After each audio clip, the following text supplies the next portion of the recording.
Hello students, how are you? Good. Okay, let us start our next topic. Our topic is revenue method. Elasticity को major करने का ये last method है revenue method. अब आपको पहले पता होना चाहिए कि रेवेन्यू, मीनिंग ऑफ रेवेन्यू क्या है. अब रेवेन्यू को अगर हम हिंदी में कहें तो आपकी इनकम, आपकी आय, आप किसी चीज को बेचकर कितना पैसा कमाते हो, वो क्या होती है आपकी रेवेन्यू. हम एक एग्जांपल लेंगे, ठीक है. अब आप सोच लो कि आप बर्गर सेल करते हो, तो आपने क्या किया कि 5 बर्गर सेल किए और प्राइसेस कितने थे 40, ठीक है. तो आपकी रेवेन्यू क्या निकल गई है 200, ठीक है. क्लियर हो गया. ये क्या है आपकी टोटल रेवेन्यू. रेवेन्यू मेथड को समझने से पहले आपको क्या क्या समझना पड़ेगा. टोटल रेवेन्यू क्या होती है, एवरेज रेवेन्यू क्या होती है, मार्जिनल रेवेन्यू क्या होती है, ठीक है. अब मैंने क्या किया, आपकी 5 चीजें थी और एक चीज के प्राइस कितने थे 40. ये क्या है आपके प्राइसेस और ये है आपकी क्वांटिटी. आप दोनों को मल्टीप्लाई कर दोगे तो क्या निकल जाएगा, आपका टोटल रेवेन्यू निकल जाएगी. इसे हम क्या कहते हैं, रेवेन्यू. क्लियर. अब हम समझेंगे ए आर, क्योंकि हमारा जो फॉर्मूला है उसे हमें चाहिए ए आर चाहिए और एम आर चाहिए. इस पे हम बाद में आएंगे. पहले हम समझते हैं ए आर क्या होता है. A for average, R for revenue, average revenue, ठीक है. अब एवरेज रेवेन्यू कैसे निकालते हो आप, इसका फॉर्मूला क्या है, टोटल रेवेन्यू को अगर हम क्वांटिटी से डिवाइड कर देते हैं तो क्या निकल जाती है आपकी एवरेज रेवेन्यू. ये क्या होती है, एवरेज की तरह होती है. जैसे आप अपने नंबर निकालते हो ना, मार्क्स मेजर करते हो, कितने परसेंट आए, तो आप क्या मेजर करते हो, टोटल सब्जेक्ट कितने थे 5, कितने नंबर आए 200, ठीक है. तो कितने परसेंट हो गए, वो क्या निकल जाती है आपकी एवरेज निकल जाती है, ठीक है. इसे हम क्या बोलते हैं, एवरेज निकालना. तो ये क्या होती है एवरेज रेवेन्यू. एवरेज की तरह ही होती है. हमने क्या करना होता है, टोटल रेवेन्यू को क्वांटिटी से डिवाइड कर देते हैं तो क्या निकल जाती है आपकी एवरेज रेवेन्यू. टोटल रेवेन्यू पता है आपको 200, क्वांटिटी आपको पता है 5, कितनी निकल गई 40. ए आर कितना हो गया आपका 40 हो गया.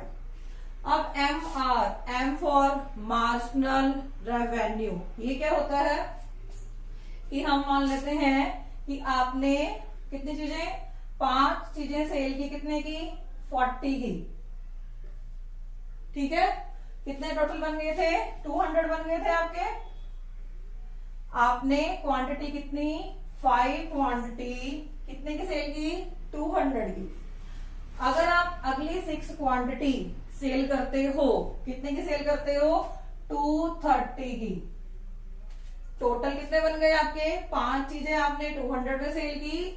अगली इकाई कितने की सेल की 230 की.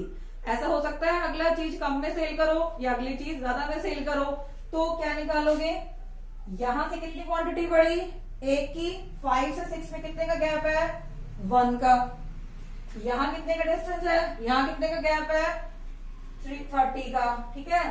तो मार्जिनल रेवेन्यू कैसे निकालते हो, आप अगली के अंदर से, अगली रेवेन्यू में से पिछली रेवेन्यू को माइनस कर देते हो तो क्या निकल जाती है आपकी मार्जिनल रेवेन्यू. आपकी टोटल रेवेन्यू जो पहले वाली है A1 वाली में से आप टोटल रेवेन्यू को माइनस कर देते हो जो पहले वाली थी, ठीक है. पहले कितनी थी आपकी 200, ए आर कितनी हो गई आपकी ये 230 माइनस में 200 इक्वल टू कितनी हो गई 30. तो 30 का निकल गई आपकी M R. Clear. A R is equal to 40 and M R is equal to 30. अब आपका ये क्या है ई फॉर इलास्टिसिटी. किस चीज को मेजर करना है, हमने रेवेन्यू मेथड से इलास्टिसिटी निकालनी है. क्लियर. अब हम चलेंगे क्या क्या चाहिए हमें इस मेथड के लिए. हमें चाहिए ए आर, सेकेंड चाहिए ए आर माइनस में एम आर. फॉर्मूला क्या बन गया ए आर के अपॉन में ए आर माइनस में एम आर. ए आर आपको मिल गई 40, एम आर मिल गई आपको 30. अगर आप इस फार्मूले में पुट कर देते हैं तो क्या हो जाएगा 40 40 माइनस में 30 कितना हो गया, 40 में डिवाइडेड बाय 10, 4 क्या हो गया, आपकी इलास्टिसिटी निकल गई।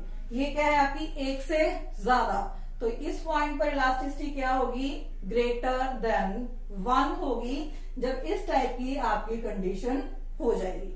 ठीक है, इसे हम एक डायग्राम से भी क्लियर कर लेते हैं। इतना क्लियर हो गया होगा। अब हम डायग्राम पे चलते हैं। यहां आप लोगे ओ एक्स एक्सेस, यहां आपका ओ वाई। ठीक है, आपका ओ वाई पर क्या आ जाएगा, रेवेन्यू आ जाएगा, और ओ एक्स पर क्या आ जाएगी, आउटपुट आ जाएगी। अब ये क्या हो रहा है, आपको दिख रहा है कि ए आर ऊपर से स्टार्ट होके कहां जा रहा है, नीचे की तरफ जा रहा है। एम आर भी ऊपर से स्टार्ट होकर कहां जा रहा है, नीचे की तरफ जा रहा है। ऐसा क्यों होता है, स्टार्टिंग में क्या होता है, आपकी टोटल रेवेन्यू ज्यादा होती है। ठीक है, फिर धीरे धीरे क्या होता है, टोटल रेवेन्यू कम होना शुरू हो जाती है। क्या रीजन होता है, डेप्रिसिएशन टूट फूट होनी शुरू हो जाती है।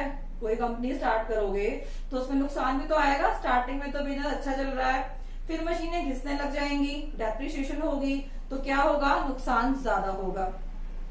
धीरे धीरे आपकी कॉस्ट क्या होती है, जब बढ़ना शुरू हो जाती है तो एवरेज टोटल रेवेन्यू और एवरेज रेवेन्यू घटना शुरू हो जाती है। ऐसे ही आपकी मार्जिनल रेवेन्यू भी घटना शुरू हो जाती है। इसको और क्लियर आप रेवेन्यू के चैप्टर में पढ़ सकते हो। अभी हम यही देखेंगे कि एवरेज रेवेन्यू और मार्जिनल रेवेन्यू कैसे कम होती है। हमने स्टार्ट किया, यहां से स्टार्टिंग पॉइंट लिया कि एवरेज रेवेन्यू क्या थी, आपकी यहां से स्टार्ट हुई, धीरे धीरे कम होना शुरू हो गई, क्योंकि आपको बिजनेस में कॉस्ट क्या हो जाती है, ज्यादा हो जाती है, तो एवरेज रेवेन्यू कम होनी शुरू हो जाती है। यहां से स्टार्ट हुई और ये क्या हो गई आपकी एवरेज रेवेन्यू। ऐसे ही सेम मार्जिनल रेवेन्यू क्या हो जाएगी, यहां से स्टार्ट होकर कहां जाएगी, नीचे मार्जिनल रेवेन्यू। ठीक है, आपको ये कहता है कि आप इस पॉइंट पर इलास्टिसिटी निकालो। ठीक है, तो आप क्या निकालोगे इस पॉइंट पर कि मार्जिनल रेवेन्यू कितनी है, यहां पर क्या हो जाएगा, एमआरएन की मार्जिनल कितनी है और एवरेज रेवेन्यू कितनी है, दोनों को आप निकाल के इस इक्वेशन में पुट कर दोगे तो आपकी क्या निकल जाएगी, इलास्टिसिटी निकल जाएगी। ठीक है, यहाँ पे आपको मिल जाएगा ए आर कितनी होगी, यहाँ मिल जाएगा आपको एम आर कितनी होगी, और इन दोनों को आप यहाँ फॉर्मूले में पुट करके इलास्टिसिटी को मेजर कर सकते हो। ये क्या है आपकी रेवेन्यू मेथड से इलास्टिसिटी को मेजर करना। ठीक है, इससे पहले वाली भी सारी इलास्टिसिटी के मेथड हम समझा चुके हैं और मैं लिंक शेयर कर दूंगी, उसमें आप उसको देख सकते हो। ओके, कोई डाउट हो तो कमेंट बॉक्स में जाके आप उसको राइट डाउन कर सकते हो। Okay, thank you students.